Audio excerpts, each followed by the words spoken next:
Hello, good morning, students. Today I will explain you about how to solve stoichiometry problem. Jadi, kenapa Miss bikin video ini? Karena banyak yang bilang stoichiometry itu susah gitu ya. Tapi Miss harap ketika kalian nonton video ini, harapannya adalah kalian bisa belajar stoichiometry dengan lebih mudah. Let's start.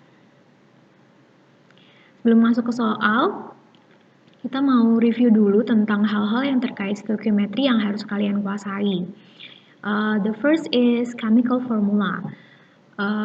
Jadi chemical formula ini pastikan kalian bisa tuliskan dengan benar ketika nanti mengerjakan soal-soal stoichiometry. Jadi chemical formula yang benar ini akan berfungsi ketika kalian membuat chemical equation, chemical reaction gitu. Contohnya misalnya kayak diatomic molecules itu apa aja? Ada H2, ada O2, N2, dan seterusnya. Nah, kalian harus hafalkan mana aja yang harus diikuti indeks 2 tadi gitu. Jadi misalnya ada kata-kata hydrogen gas itu must be written as H2 gitu. Kalau kalian tulis H aja itu nggak boleh gitu ya. Second is balance chemical equation. Jadi kamu harus bisa balancing chemical equation karena chemical equation nanti kan kalian tambahkan koefisien itu ya. Jadi itu akan berguna di perhitungannya gitu. Kalau koefisiennya salah, nah itu perhitungan ke belakangnya juga salah gitu. Jadi harus bisa menyetarakan persamaan reaksi kimia gitu. Yang ketiga ada fundamental laws of chemistry. Ini yang udah disampaikan kemarin-kemarin ya awalnya gitu. Ada 5. Nah itu sebenarnya gampang karena ciri soalnya ya itu aja. Misalnya kayak Lavoisier itu yang pertama. Itu cirinya tinggal ada keywordnya closed system kayak gitu, dilakukan di ruang tertutup. Nah itu berarti jelas Lavoisier gitu ya. Yang kedua ada prose.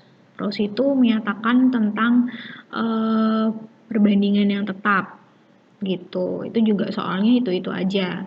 Perbandingan unsur ini dan ini di dalam suatu senyawa. Tuh nanyain kayak gitu.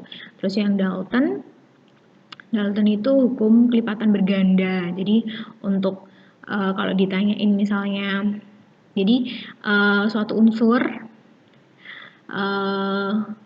A gitu ya misalnya, terus ada unsur lagi B.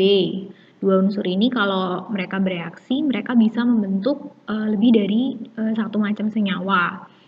Bisa 2, bisa 3, 4, 5, dan seterusnya. Nah, perbandingan untuk suatu unsur ketika unsur yang lain itu tetap, itu merupakan bilangan bulat dan sederhana kayak gitu. Ciri-ciri soalnya ya gitu-gitu aja. Terus kalau untuk Gay-Lussac sama Avogadro bisa rangkum ya. Jadi ratio of volume itu akan sama dengan ratio of moles sama dengan lagi ratio of coefficient. Makanya tadi sebelumnya ditekankan kalian harus bisa menyetarakan reaksi kimia dulu. Terus ada mol di sini. Mol di sini simbolnya N nanti ya kan? Ada berbagai macam rumus. Nah, rumusnya itu mulai dari yang nyari mol dari massa, terus nyari mol dari volume, nyari mol dari jumlah partikel, nyari mol dari molarity. Nah, itu empat-empatnya harus hafal. Gitu. Kayaknya ada mol konsep. Terus ada limiting reactance. Limiting reactance ini berbicara tentang bagaimana kita menentukan dari reaksi tersebut mana reaksi yang habis. Itu namanya limiting reactance, mana yang ada sisanya gitu.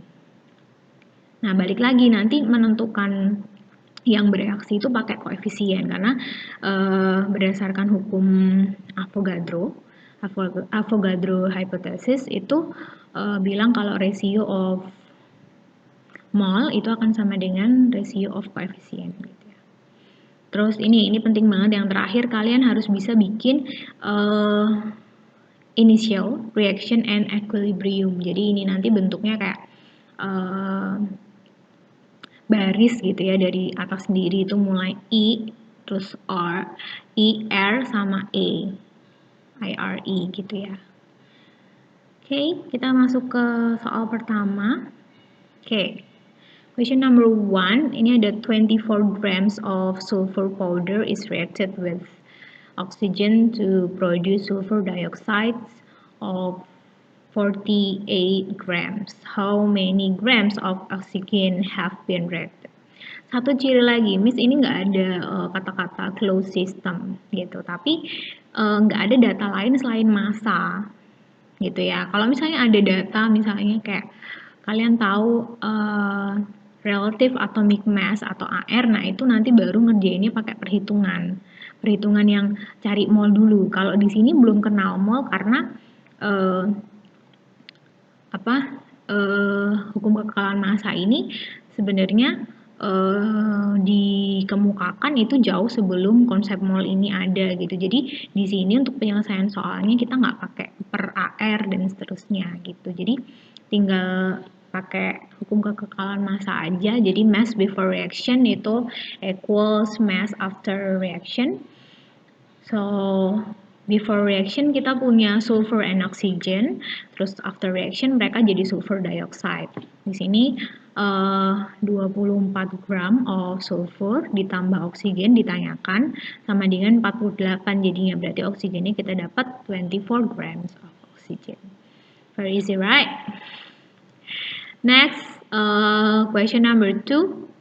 Ini sama, tapi ditanyainnya ini ya, produknya jadi berapa. 4 grams of calcium metal is reacted with 8 grams chlorine to produce calcium chloride.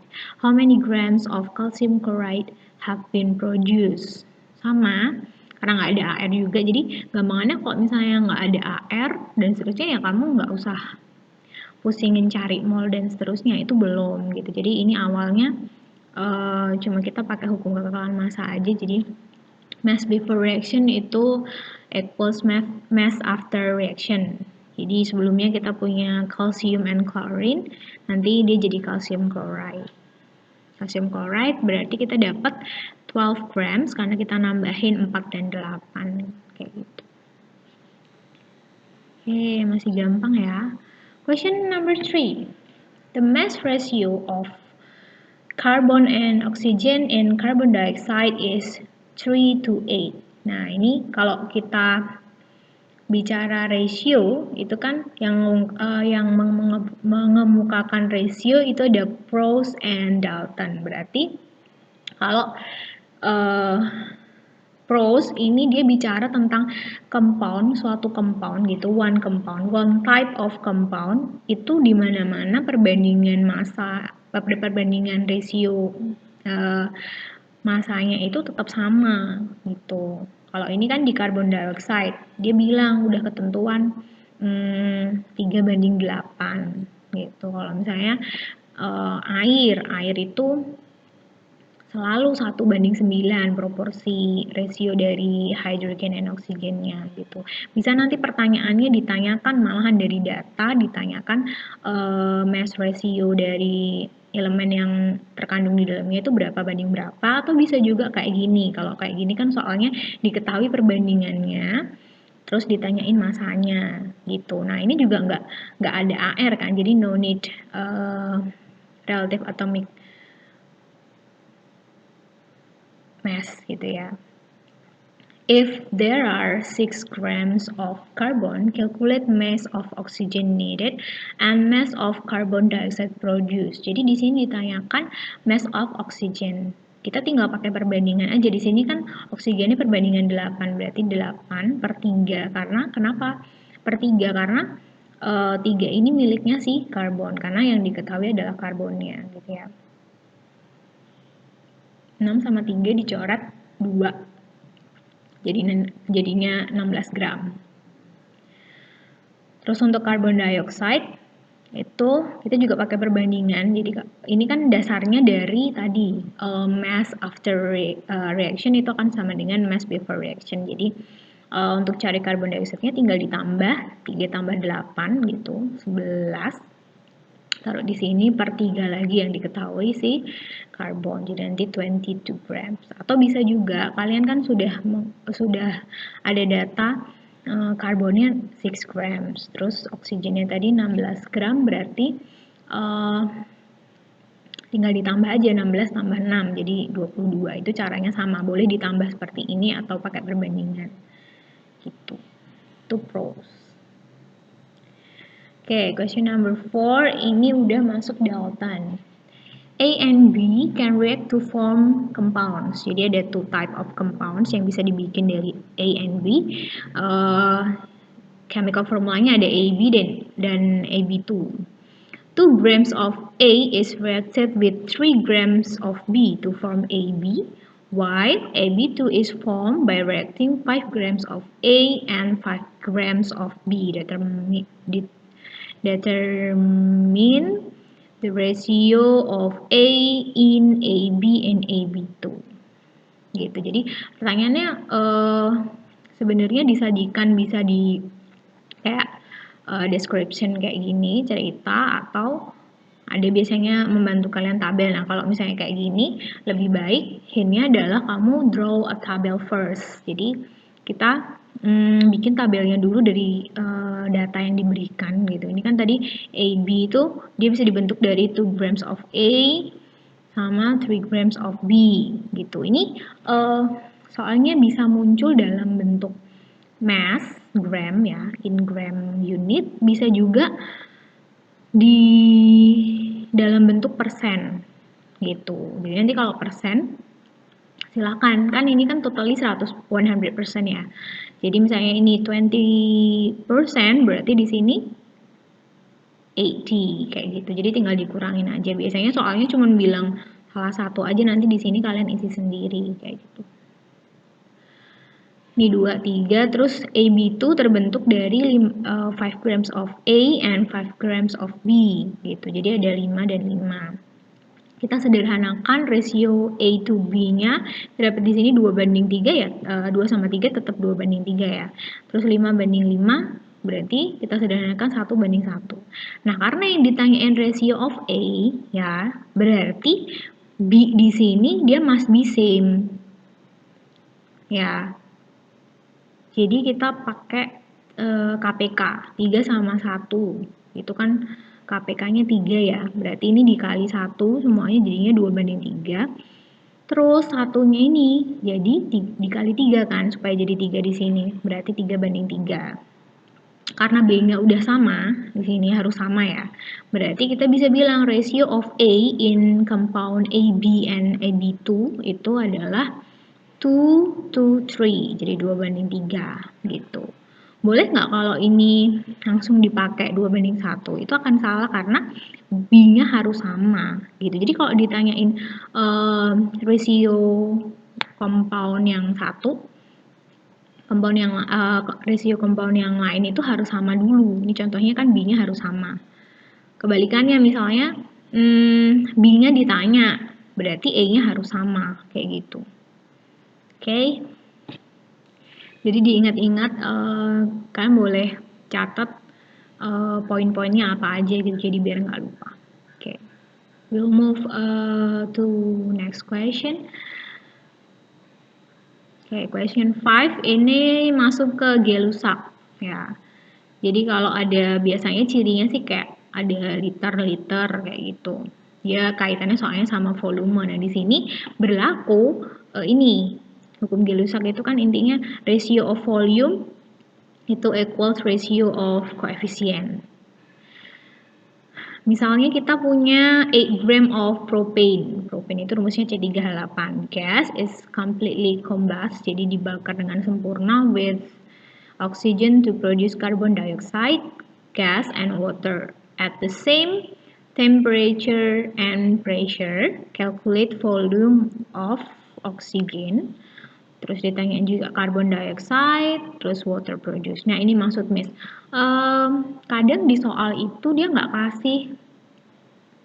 provide kamu suatu chemical equation. Jadi kalau misalnya kayak gitu, ya udah kan kita udah belajar sebelum-sebelumnya yang di bab sebelumnya ya, chapter sebelumnya, how to write a chemical equation, how to balance chemical equation. Jadi itu benar-benar dipakai di sini. Jadi karena ini kamu tahu dia complete combust, berarti dibakar dengan sempurna gitu. Berarti kalau dibakar itu kan, nah ini kamu harus bikin sendiri.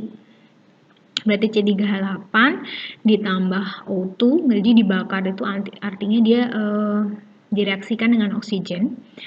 Kalau dia completely gitu, dibakar sempurna berarti dia produce always ya. Kalau completely combustion itu selalu menghasilkan CO2 and H2O. Nah, udah jelas kan ini reaksinya kayak gini, terus kamu balancing. Di sini karbon ada 3, terus di sini berarti harus ada 3 koefisiennya. Terus hidrogennya ada 8. Di sini berarti harus dikali 4 di sini gitu. Berarti 6 ditambah 4. Jadi ini dikali ya. Jumlahnya adalah perkalian antara koefisien dan indeks. 3 kali 2 ini 6, terus ini 4 kali 1. 4. Berarti ditambah 10. 10 dibagi 2 di sini 5. Kayak gitu. Kalau udah dapat kayak gini, ya udah tinggal proporsi lagi.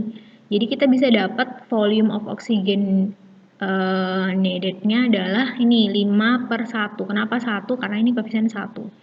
Kan ini yang diketahui. Jadi prinsipnya adalah yang ditanyakan dibagi yang diketahui, dikali yang diketahui. Gitu. Kita dapat 40 liter, terus CO2-nya 3/1 kali 8 dapat 24 liter. Terus waternya di sini 4/1 kali 8 berarti 32 liter. Gitu ya. Kalau di sini nggak berlaku yang kayak penjumlahan kayak lavase tadi ya. Jadi yang itu berlaku untuk bentuknya massa dan nggak diketahui AR-AR-nya gitu. Kalau di sini ada volume ya, kamu terus langsung harus connect. Oh ini pakai Gay-Lussac ngerjainnya kayak gitu. Oke, question number 6. Ini juga pakai Gay-Lussac, tapi soalnya tentang menentukan chemical formula dari unknown gas. Nah, tapi di sini dia diketahui volume dari masing-masing gasnya gitu. Ada berapa. Jadi setelah itu nanti kita dapat perbandingannya gitu ya. Find X and Y by comparing number of element left side and right side gitu. They must be balanced. Nah, ini kalau ini udah dikasih reaksinya ya. Jadi unknown gasnya ini decompose into nitrogen dioxide and oxygen gas. Gitu. Kalau misalnya nanti belum diketahui ini berarti kalian harus bikin sendiri gitu dengan cara ini dari kata-katanya ini diubah jadi chemical equation kayak gitu. Jadi ini NXOY dipanah jadi NO2 ditambah O2. Nah, ini kan kita nggak bisa menyetarakan karena kita nggak ngerti nilai X dan Y-nya. Nah, makanya kita butuh volume. Volumenya masuk di sini. Ini 20 mili, terus nitrogen dioxide-nya ada 40 mili, oksigennya ada 10 mili. Nah, di sini kita setarain. Berarti jadi 2/4. Bukan disetarain ya, disederhanakan. 2/4/1.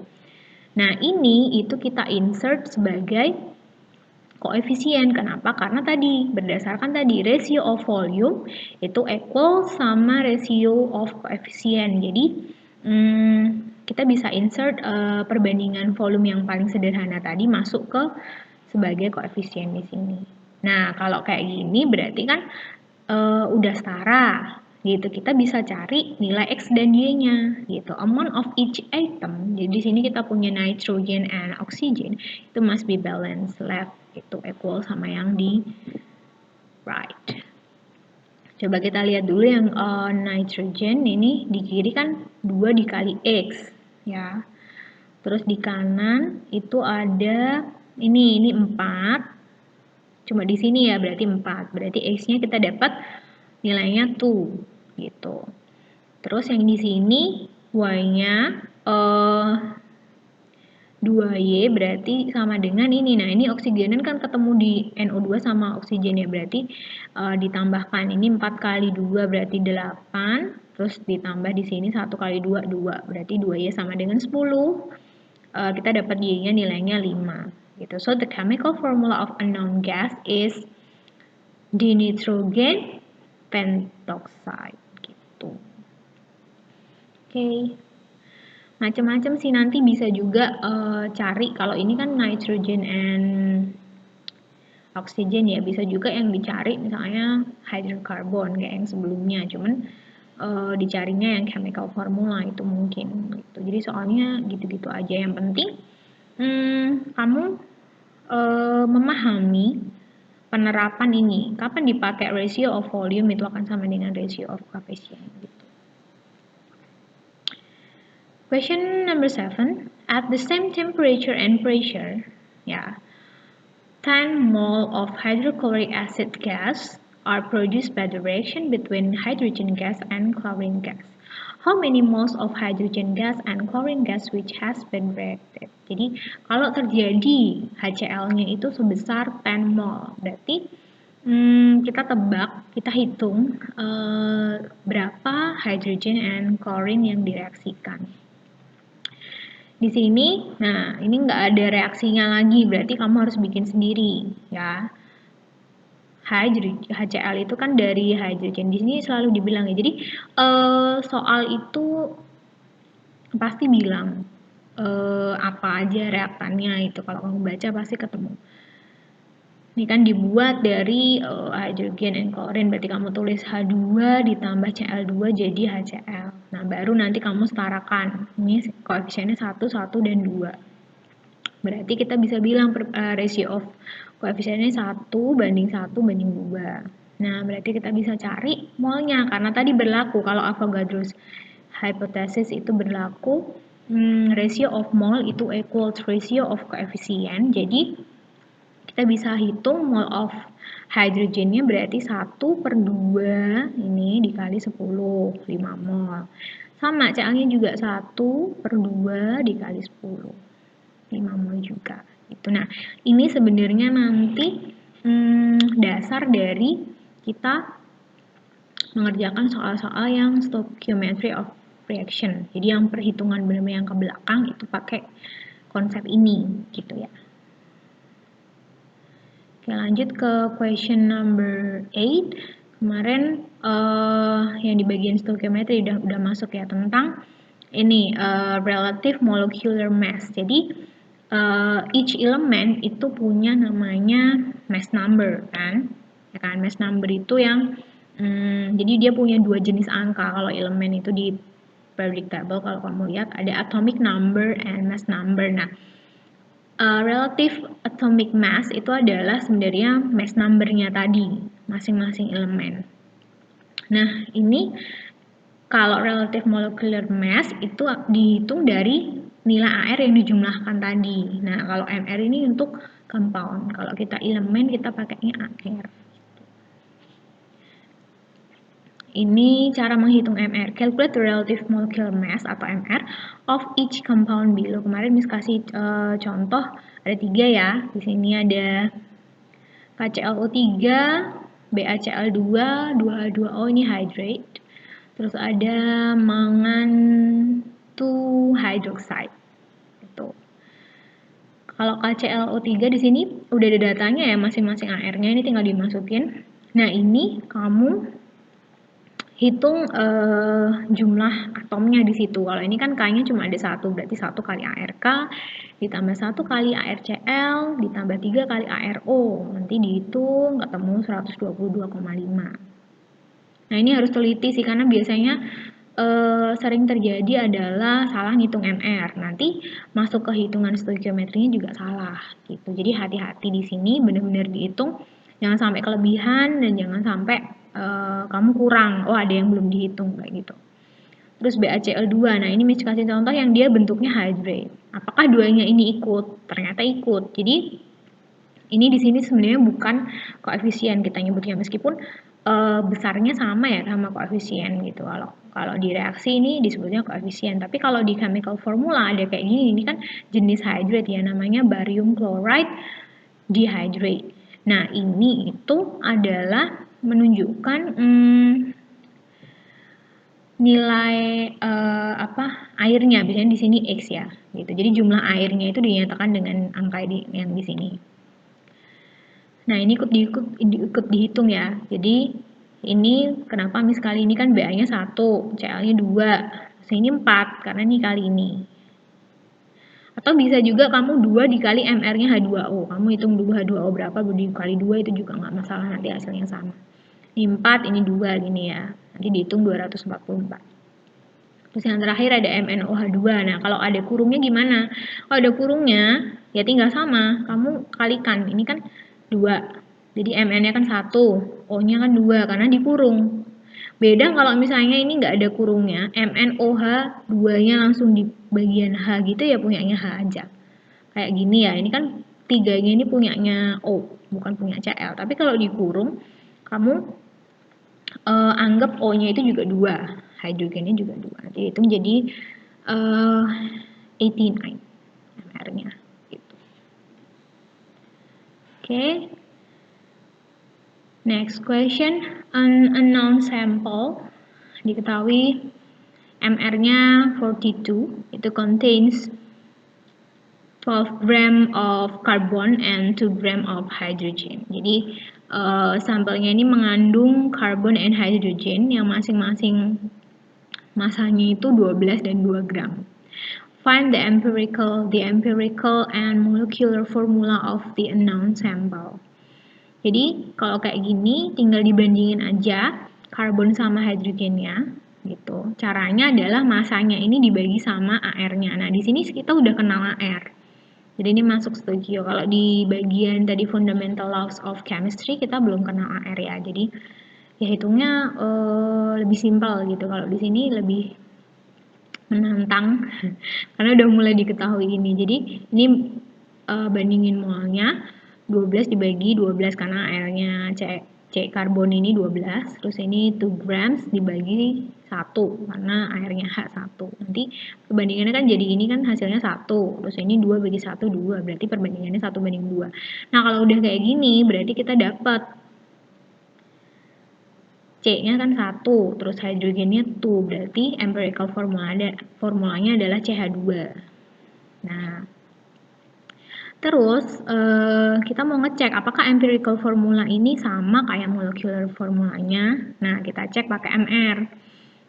Di sini MR-nya CH2 dikurung N. Jadi kita nih step selanjutnya adalah cari the value of N-nya. Di sini boleh apa aja sih, boleh variabelnya, boleh X, boleh A, terserah kamu. Kalau ini Miss pakai N.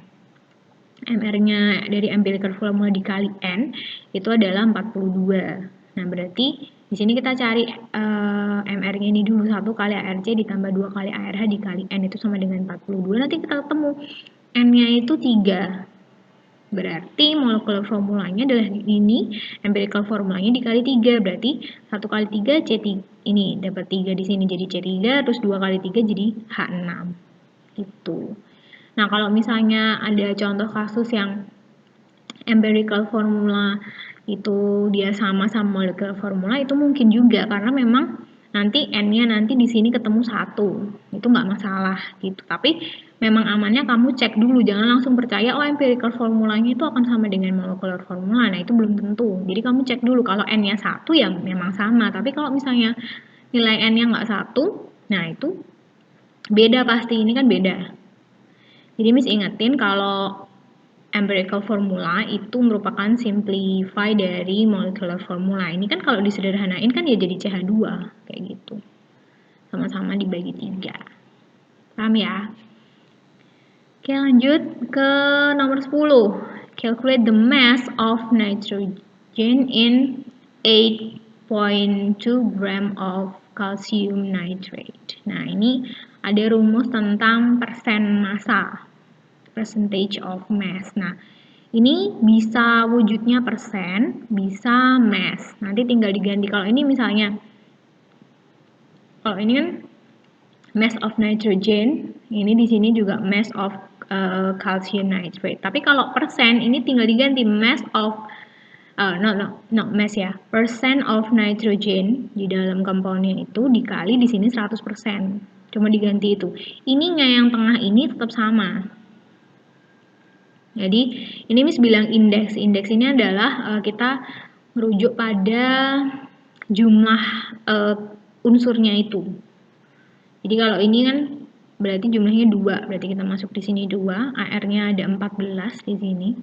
Terus dikali ini 8,2, nanti kalau kamu hitung MR-nya CaNO3 2 kali, calcium nitrate itu ketemu 164. Nanti dihitung sendiri, jadi ketemu 1,4 gram. Gitu. Jadi kalau ditanyain nitrogen gitu ya, kalau ditanyain oksigen ya bisa juga, berarti kamu masukkan ini mass of oksigennya, berarti indeksnya kan 3 kali 2. Sini 6 gitu kan, kali 16 per ini MR-nya sama, masanya sama, udah tinggal dihitung gitu. Kalau persen boleh nggak apa-apa, berarti ini persen, berarti dikali 2 kali 14 dikali, nah di sini diganti 100% gitu. Tapi kan kalau di sini kan udah jelas kalau yang ditanyain mass, jadi kamu carinya yang pakai rumus ini gitu. Oke. Next. Oke. Ini lebih levelnya meningkat ya yang ini ya. Question number 11 ini ada, jadi gini, bauxite itu adalah ore atau mineral dari aluminium ya. Jadi aluminium itu diproses dari bauxite karena bauxite ini mengandung Al2O3, aluminium oxide gitu. Nah, ternyata ada data 200 ton bauksit itu mengandung 51% Al2O3. Nah, ini Al2O3 nanti diproses sehingga kita dapat logam aluminium asli, pure aluminium metal gitu. Calculate the mass of aluminium have been produced. Jadi ketika kita memproses 200 ton bauksit, kita dapat aluminium berapa ton gitu. Pertanyaannya gitu. Jadi pertama adalah kita harus tahu Al2O3 di dalam bauksit itu berapa sih sebenarnya, kan bukan 200 karena dia cuma mengandung 51. Jadi logikanya adalah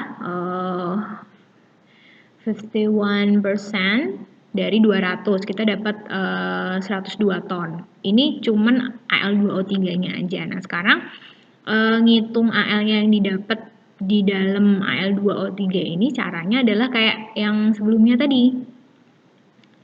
Mass of aluminium itu sama dengan indeksnya Al dikali AR-nya Al dibagi MR-nya Al2O3 dikali massa Al2O3 yang di sini 102 ini. Udah tinggal dihitung 2 dikali 27 dikali 102. Nah, ternyata kalau dihitung MR-nya Al2O3 itu sama-sama 102. Jadi ini enak banget dicoret, tinggal 54 ton gitu. Jadi perhatikan soalnya ya, kalau misalnya tadi kan pendek ya, jadi langsung masuk rumus kayak gini. Tapi kalau misalnya ada cerita dulu kayak gini, kamu harus pastikan dulu. Jadi ini nggak boleh langsung masuk 200 ton di sini. Gitu, jadi tergantung soalnya sih, bisa di modify banyak cara gitu. Tapi kalau kamu sering latihan pasti bisa. Okay, we will move to another question number 12. How many moles of oxygen contained in 6.4 gram of O2? Nah, ini udah yang nanyain mole, berarti masuk ke mole konsep. Jadi ada data massa dan AR. How you calculate mole? Pakai data mass sama AR. Nah, untuk di sini O2, kenapa Miss tulis MR? Karena dia merupakan molekul. Jadi AR ini Miss ulang ya, AR ini cuma nilainya ini berlaku untuk elemen aja. Kalau dia itu kan lebih dari 1 nih, ada 2, berarti kamu harus kali 2. Nah, dia makanya jadi MR di sini. MR-nya ketemu 32. Terus mol, jadi rumusnya ya, ingat-ingat kalau mol itu mass dibagi AR boleh, atau kalau di sini jadi tergantung. Kalau misalnya elemen ya berarti di sini AR. Tapi ini kan molekul, jadi kita pakainya MR di sini, AR atau MR di sini gitu. Mass per divided by AR or MR gitu. Jadi 6,4 dibagi 32 jadi 0,2 mol. Very easy, right? Nah, ini cuman konsep mol ini ya memang banyak rumusnya, jadi dihafalkan, terus nanti pertanyaannya itu akan berkaitan satu sama lain, tapi muaranya tetap nanyain kamu convert dulu dari datanya itu jadi mol kayak gitu. Oke, nomor 13, a sample contains 12.04 times by 10 the power of 22 particles of Cl2. How many mole? Jadi ini yang pakai jumlah partikel. Ingat ya, simbolnya jumlah partikel itu X. Rumusnya cari mol dari jumlah partikel itu adalah X dibagi sama bilangan Avogadro. Kalau nanti kalian temukan ada yang nulis NA gitu, N besar terus A kayak indeks gitu di bawahnya, itu dia relate to Avogadro's number. Jadi bilangan Avogadro ini ada dua jenis ya, mis bilang 6,02 kali 10 pangkat 23 atau 6. Nah, kamu lihat soalnya kalau ini tuh lebih cocok dibagi 6 atau 6,02. Kan lebih cocok dibagi 6,02 kan biar hasilnya pas gitu. Jadi dibagi aja 6,02, ini bilangan Avogadro-nya. Tapi kita lebih sering pakai yang ini sih, pakai yang ini maksudnya. Daripada yang 6,0 kayak gitu enggak. Jadi ini berarti dimasukin jadi 0,2 mol. Gitu. Gampang ya, kebetulan jawabannya sama, tapi nggak harus kayak gini ya. Nah, jawabannya bukan terus melulu 0,2 mol. Oke. Next, ini juga 0,2 mol. Ini yang pakai rumus ini molarity, ditanyain molarity-nya, tapi dia bikinnya dari gram gitu. So you do. Jadi di sini pakai 2 step. Kita ada massa soalnya di sini ya.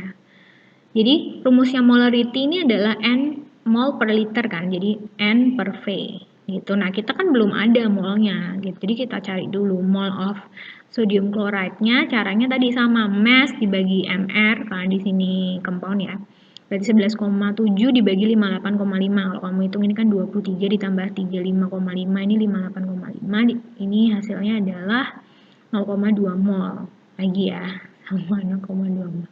Terus berarti molarity-nya adalah nih 0,2 mol dibagi 0,5. Kenapa 0,5? Jadi tekankan lagi di sini, volume di sini itu must be in liter unit. Jadi kalau soalnya itu mili, kamu convert dulu into liter, jadi 0,5 liter. Gitu. Karena kalau dimasukin di sini 500 nanti hasilnya beda.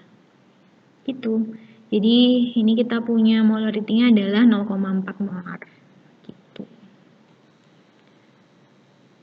Lanjut, question number 15.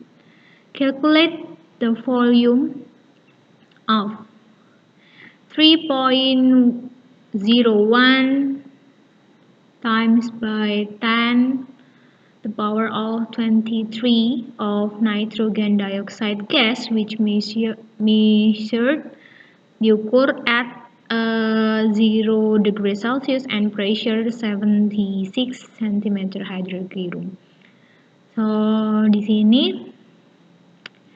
kita tahu kalau ini dihafalkan juga ya. Kita tahu kalau suhu 0 derajat terus tekanan 76 itu kan sama aja 1 atmosfer ya. Itu dia ngomongin tentang standard temperature pressure atau STP. Jadi nanti kita makanya di sini muncul dia volume molarnya untuk STP itu berapa? Oh, 22,4. Nah, convert dulu karena ini kan ada mol ya. Jadi di mana-mana ada mol. Jadi kamu convert dulu dari jumlah partikel tadi. Di sini X dibagi 6,02 dan seterusnya ini akan sama dengan 3,01 dibagi 6,02 dan seterusnya. Ini nanti hasilnya 0,5 mol. Ini kan dicoret ya. Nah, ini kan suhu 0 derajat dan tekanan 1 atmosfer itu kan kita tahu kalau dia itu STP. Berarti volume N02-nya kita bisa cari kalau N itu kan rumusnya volume dibagi volume molar. Nah, sekarang kalau dicari volume berarti kita ubah rumusnya jadi N dikali volume molar. Gitu, nanti dihitung 0,5 kali 22,4 sama dengan 11,2. Jadi rumus-rumus yang ini yang mau konsep itu memang harus hafal gitu. Kalau Miss sih suka hafalin ya rumus N sama dengan gitu. Nanti kalau kamu cari variabel yang lain tinggal di pindah-pindah aja ruasnya gitu. Jadi nggak usah terlalu banyak yang dihafal gitu. Jadi itu memperingan sih gitu. Kalau kamu bisa mungkin bikin mol konsep sendiri gitu di notes kalian masing-masing, tulis rumus-rumusnya di situ nanti cepat hafal. Oke, yang ini kita masuk ideal gas law. Gas law. Jadi di sini rumusnya adalah PV equals nRT. Cirinya kalau pakai ideal gas law ini adalah kan tadi balik ya. Kalau STP itu kan 0 derajat 1 atmosfer. Kalau RTP itu room temperature pressure kita punya 25 degree Celsius, 25 derajat Celsius dan tekanan sama 1 atmosfer. Nah, kalau pressure and temperature-nya itu selain STP and RTP syaratnya, nah kita pakainya PV and RT di sini. Ini kan dia tekanannya memang 1 atmosfer, tapi kan kita lihat suhunya 27. Dia itu bukan 0 atau 25, kan selain 2 itu berarti kita pakainya PV and RT gitu. Nah, di sini R-nya ini nilainya tetapan ini tetap ya, selama-lamanya nilainya segini. 0,082 liter atmosfer per mol Kelvin. Ini satuannya. Nah, karena ini Kelvin berarti temperature-nya itu must be convert into Kelvin. Jadi 300 Kelvin di sini.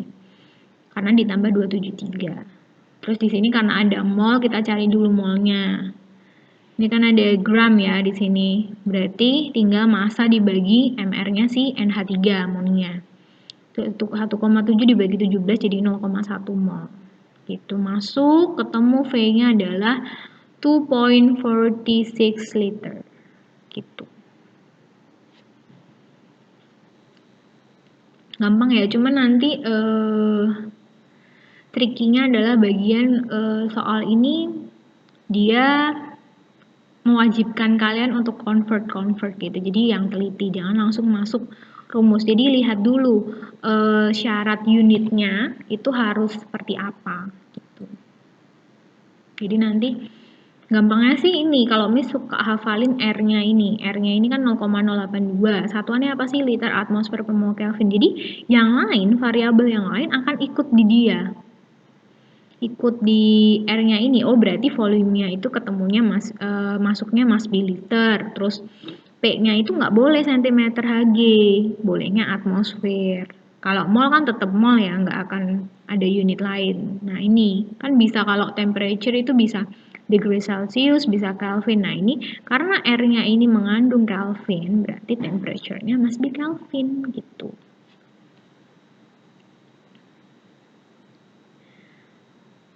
Kita lanjut question 17. Okay. At certain temperature and pressure, 8 liter of hydrogen sulfide gas has mass equal to 17 gram. Calculate the volume of 11 grams of carbon dioxide gas if measured at the same temperature and pressure. Jadi ini rumus lanjutannya PVNRT. Jadi untuk dua jenis gas yang diukur pada tekanan dan volume yang sama, itu berlaku rumus ini langsung gitu, karena tadi kan awalnya dicoret dari PVNRT, P-nya sama, T-nya sama, R-nya kan juga tetap sama, berarti kan variabelnya tinggal V dan N. Jadi makanya muncul rumus ini, V1 per N1 sama dengan V2 per N2. Ini boleh ditukar ya, misalnya ini ditukar ke sana, V1 per V2 sama dengan N1 per N2 itu nggak masalah. Asal jangan kamu tukar ini ke sini atau itu ke situ. Gitu. Jadi satu harus sama satu, 2 harus sama 2 dan harus konsisten untuk ini ya. Ini diketahui ada 8 liter di sini, MR-nya kita hitung 34, terus mass-nya 17 gitu. Kenapa butuh MR? Karena kita mau hitung mol di sini. Ini juga volumenya ditanyakan, MR-nya ada, mass-nya ada. Ini molnya H2S ketemu, nih 17 dibagi 34 jadi 0,5 mol, 11 dibagi 44 jadi 0,25 mol. Dimasukkan 8 per 0,5 sama dengan yang dicari VCO2, volumenya dibagi 0,25, jadi volume carbon dioxide-nya ketemu 4 liter. Tuh. Ini tadi Miss ulang, rumus ini boleh dipakai ketika dia itu ada kata-kata measured at the same temperature and pressure. Lanjut nomor 18, calcium chloride. Rumusnya CaCl2 is prepared by heating calcium and chlorine according to the reaction. Ini udah ada reaksinya. Kalau kita mereaksikan, ini udah mulai stoichiometry of reaction ya.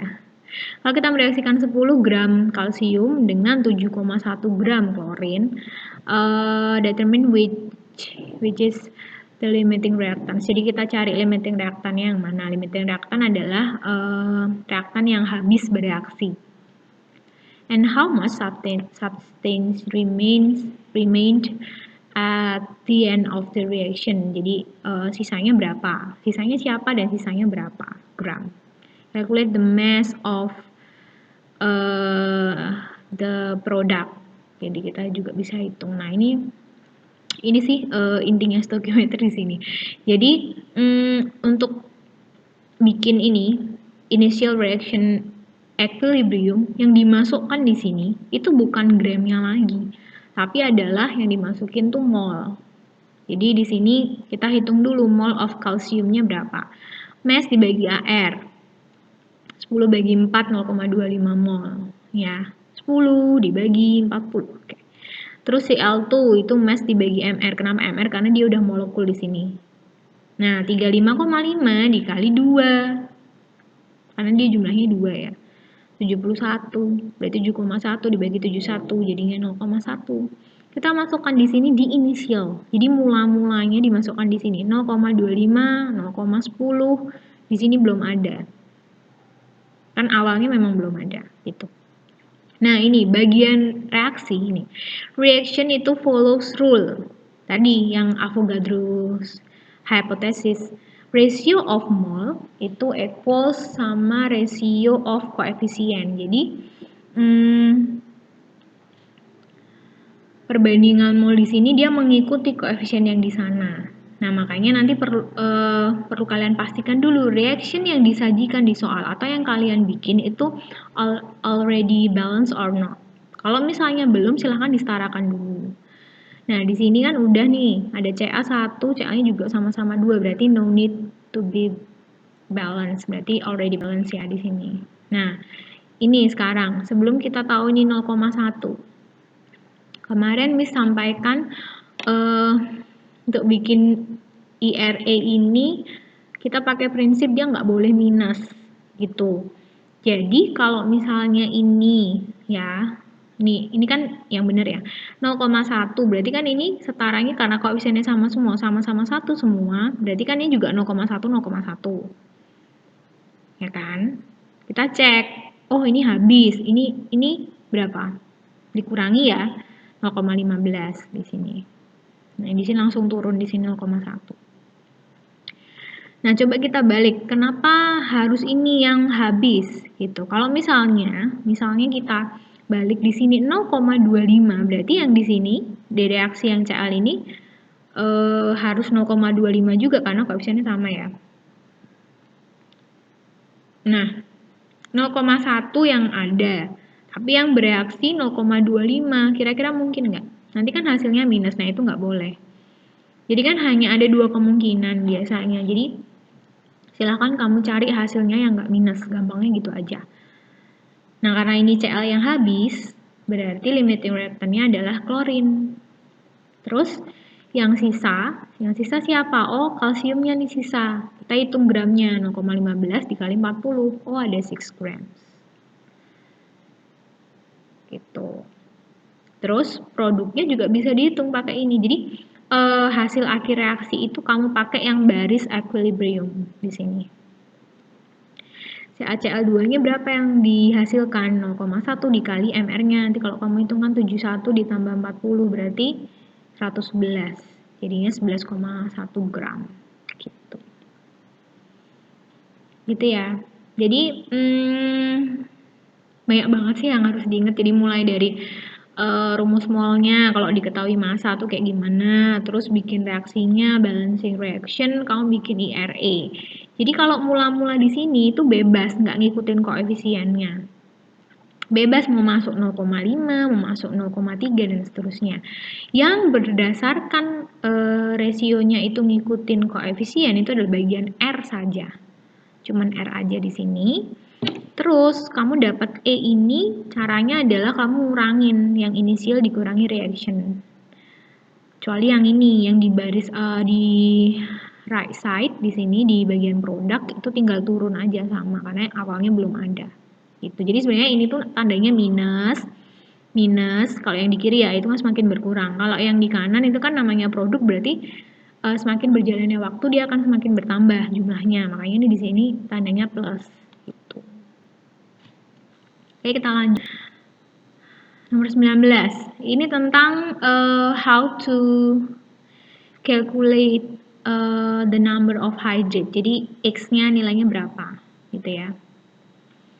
When 8.6 gram of calcium sulfate XH2O is heated, water evaporated. Jadi hydrate ini adalah sesuatu garam yang mengandung air. Ketika dipanaskan, airnya akan menguap. Jadi nanti kepisah garamnya dan airnya. Oke, ini masih CU ya.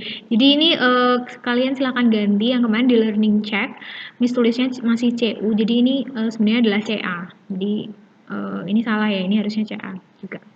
Jadi CaSO4, X2O kalau dipanaskan dia akan terpisah airnya, jadi menghasilkan CaSO4, calcium sulfate and water gitu. Di sini kita punya masanya, ini 8,6, terus ini bilang and its mass reduce become itu menjadi 6,8. Berarti kan kita tahu kalau yang nguap adalah airnya, garamnya kan tertinggal, berarti 6,8 ini milik garamnya, calcium sulfate and waternya kita bisa hitung, caranya adalah 8,6 dikurangi 6,8. Oh, 1,8 di sini. Airnya yang nguap gitu. Terus mR CaSO4 itu 136, nanti boleh dicek sendiri. mR H2O 18. Terus kita tinggal bandingin mol of calcium sulfate-nya. Jadi mol garamnya di sini dan waternya itu dibandingin. N CaSO4 dibanding NH2O. Ini 6,8 dibagi 136 dibanding 1,8 dibagi 18. Nanti jadinya 0,05 dibanding 0,1. Nanti kita dapat rasionya adalah 1 to 2. Nah, kalau misalnya ini ketemunya, kalau ini kan paling sederhana ya. Kalau misalnya ini ketemunya 2:4. Nah, itu harus disederhanakan lagi. Jadi, garamnya ini rasionya itu must be 1. Jadi dia akan ketemu nanti 1 banding berapa? Kalau kamu ketemunya kamu tulisnya 2:4. Nah, itu kan belum 1 kan perbandingan si garamnya, berarti kamu harus sederhanakan lagi. Gitu. Atau 5:10. Nah, itu kan sama aja 1:2. Jadi yang dipakai adalah, jadi ini boleh dituliskan sebagai X ketika ininya 1. Kalau misalnya nanti ketemu 5:10 ya kamu nggak boleh ini langsung 10 gitu karena itu belum paling sederhana gitu ya. Jadi ini harus 1 baru kita bisa anggap ininya sebagai nilai dari hydrate-nya, value of X gitu. Karena ini udah 1 berarti X-nya adalah 2. So the chemical formula of hydrate is calcium sulfate dehydrate. Jadi ini nilainya 2. Gampang ya. Nanti bisa juga soalnya misalnya dia bilang kalau 8,6 awalnya. Terus dia bilang water yang menguap adalah 1,8. Nah, itu kamu gantian cari yang ini ya dan seterusnya gitu. Jadi Datanya paling cuma massa sama AR. Intinya adalah kamu membandingkan garamnya dan airnya. Mol dari garam dan airnya dibandingin dengan cara dibagi mr masing-masing gitu.